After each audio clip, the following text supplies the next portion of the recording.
Alice's Adventures in Wonderland. Chapter 1. Down the Rabbit Hole.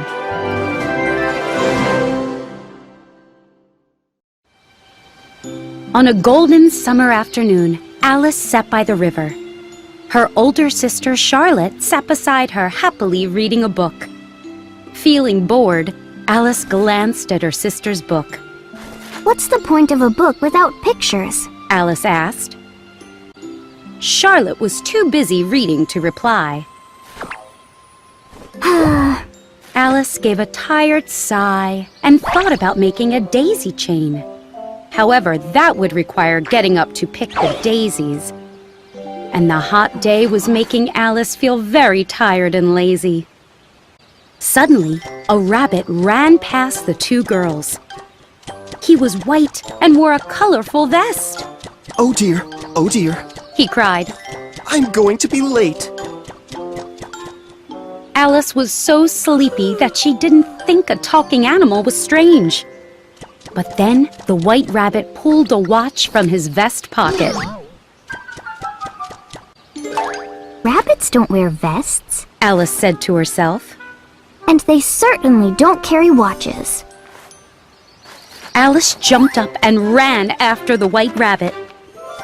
Near a hedge, he popped down a large rabbit hole. Alice followed right after him, not thinking about how she'd get out. Suddenly, she was falling. "Help!" Alice cried. She felt as if she were falling down a deep well. It was too dark to see anything below, so Alice looked around as she fell. The rabbit hole was lined with cupboards and shelves. Maps and pictures decorated the walls. Alice grabbed a jar labeled orange jam from one shelf. She was disappointed to discover it was empty. Oh. If I drop this jar, it might kill somebody below, Alice said. She slipped it onto the next shelf she passed. Alice continued to fall. After this, I'll never get upset about just falling down some stairs. Why, I won't even complain if I fall off the roof. Down, down, down. Would this fall ever end? How many miles have I fallen by now? Alice said. I must be getting near the center of the earth. What if I fall right through the earth? Where would she end up? Alice tried to remember her geography lessons. I'll just have to ask the first person I meet. I'll say, "Please, ma'am, is this New Zealand or Australia?" Alice was silent for a while, but then she started thinking about Dinah, her cat. I hope someone remembers to feed Dinah tonight. Alice said aloud. Oh, Dinah, I wish you were here. There aren't any mice in the air, but you might catch a bat. Do cats eat bats? Do bats eat cats? Alice didn't know the answer to either question. And she was feeling so tired. She was beginning to dream that she was walking hand in hand with Dinah. Thump! Suddenly, Alice landed on a pile of sticks and dry leaves. Oh! She wasn't hurt, so she jumped right up. Ahead, the white rabbit was hurrying down a long passage. I'd better catch up with that rabbit. Alice ran as fast as she could. "Oh, my ears and whiskers. It's getting very late," the white rabbit said as he turned a corner. Alice turned the corner too, but the white rabbit had disappeared. She was now in a long, low hall with doors lining both walls. Lamps hanging from the ceiling dimly illuminated the hall. The white rabbit must have gone through one of these doors, Alice said. She walked down one side of the hall, trying every door. They were all locked. She walked up the other side of the hall. Those doors were locked too. Alice stood sadly in the middle of the hall. How will I ever get out of here? She cried.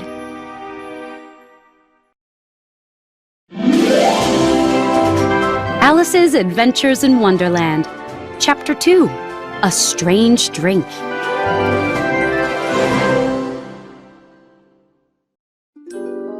Looking around the dimly lit hall, Alice spotted a glass table. On top of it lay a tiny gold key. I wonder if this will unlock a door. Alice said as she picked up the key. She tried the key in every door on both sides of the hall.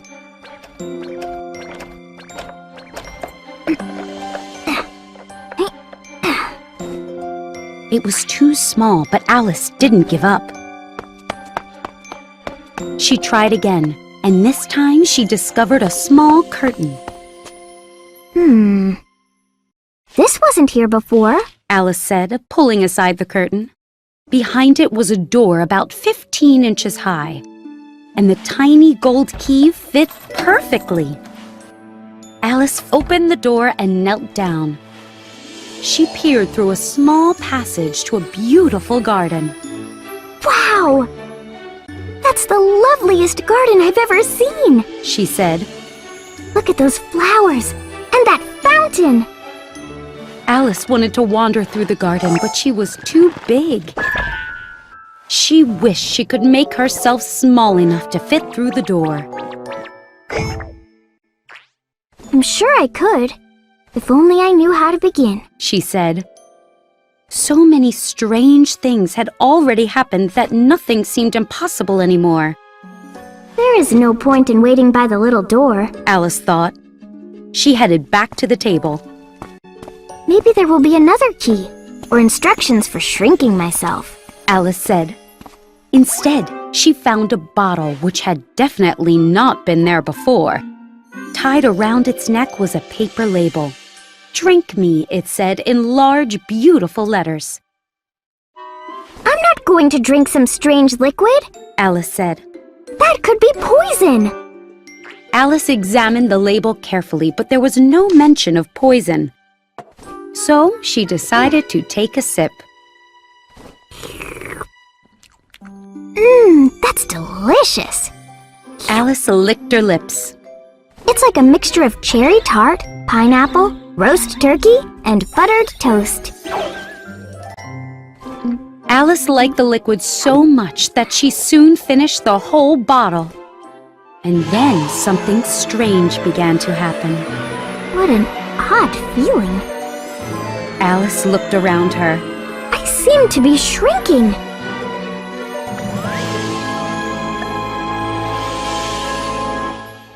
And indeed, Alice was only 10 inches high, but she was not upset. She was now the perfect size to fit through the little door. Alice was eager to enter the garden, but she waited a few minutes. I want to be sure I've finished shrinking, she said. What if I keep shrinking until there's nothing left of me? Fortunately for Alice, that didn't happen. So she walked over to the little door, which had mysteriously closed again.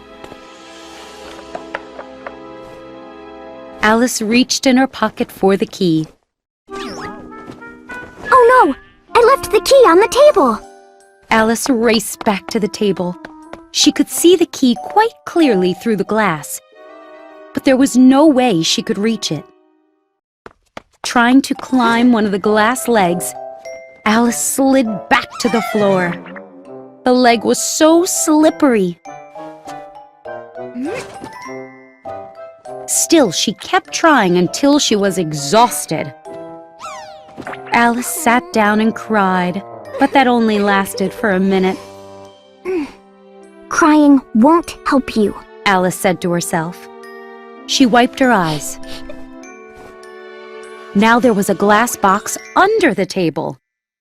Inside was a cake with the words "Eat Me" spelled out in raisins. If this cake makes me grow larger, I can reach the key, Alice said. If I grow smaller, I can creep under the door. Either way, I'll get into that garden. Alice took a bite and nothing happened. She was very disappointed because she now expected strange things to occur. This is a useless cake, Alice said. But she ate it all anyway. And then she began to grow.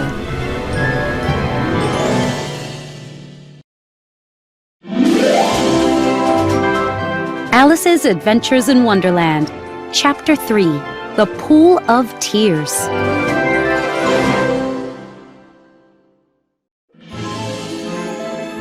Things are getting stranger by the minute. Alice said as she kept growing. When she looked down, her feet were almost out of sight. Goodbye, feet! Alice said. I wonder who will put on your shoes and socks. I will be much too far away to help you. Then she began to worry. What if her feet wouldn't walk where she wanted to go? I must be nice to them. I'll give them a new pair of boots every Christmas. But it will seem strange to send presents to my own feet. Oh dear, I am talking nonsense. Just then her head hit the hall ceiling. Alice kept growing. She was more than 9 feet tall, but she wasn't upset.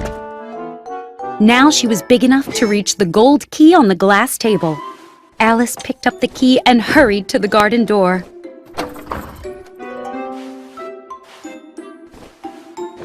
Poor Alice. She was so big. If she lay on her side, she could look into the garden with one eye. As for getting into the garden, that was harder than ever. Alice started to cry again. She tried scolding herself, but that only made her cry harder. Alice cried buckets of tears. A large pool formed around her, 4 inches deep and spreading halfway down the hall. After a while, Alice heard footsteps in the distance. She quickly wiped her eyes so she could see who was coming. It was the White Rabbit, wearing a jacket and carrying white gloves and a fan. He trotted through the dark hall, muttering to himself. The Duchess, she'll be very angry if I've kept her waiting. Alice was feeling very desperate by now. She was willing to ask for help from anyone, even a talking rabbit. She waited until the White Rabbit was nearby before speaking in a quiet, timid voice.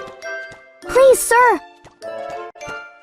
Startled, the White Rabbit dropped his gloves and fan. He ran as fast as he could into the darkness. Alice picked up the rabbit's things. She began to fan herself because the hall was very hot. How strange everything is today, Alice said. Yesterday, everything was normal. I wonder if I somehow changed overnight. I almost think I did feel a little different this morning. Alice continued to fan herself. Maybe I haven't changed into another person. She thought about all her friends. She hadn't been changed into any of them. Alice burst into tears again. I wish Charlotte would look down this rabbit hole and call my name. I'm so tired of being here all alone. As she said this, she looked down. She saw that she'd put on one of the White Rabbit's gloves. How can his glove fit me? I must be shrinking again. Alice ran back to the table and stood next to it for comparison. She decided that she was about 2 feet high. And she was continuing to shrink. It must be the fan, Alice said. She dropped it to save herself from completely disappearing. That was a narrow escape. And now for the garden. Alice ran back to the garden door. But it was locked again, and she didn't have the key. She searched the hall and found the key on the glass table. How did the key get here? Alice looked up at it in despair. Things are worse than ever because I've never been this small before. Just as she said this, her foot slipped. Whoa! Alice fell up to her chin in salt water.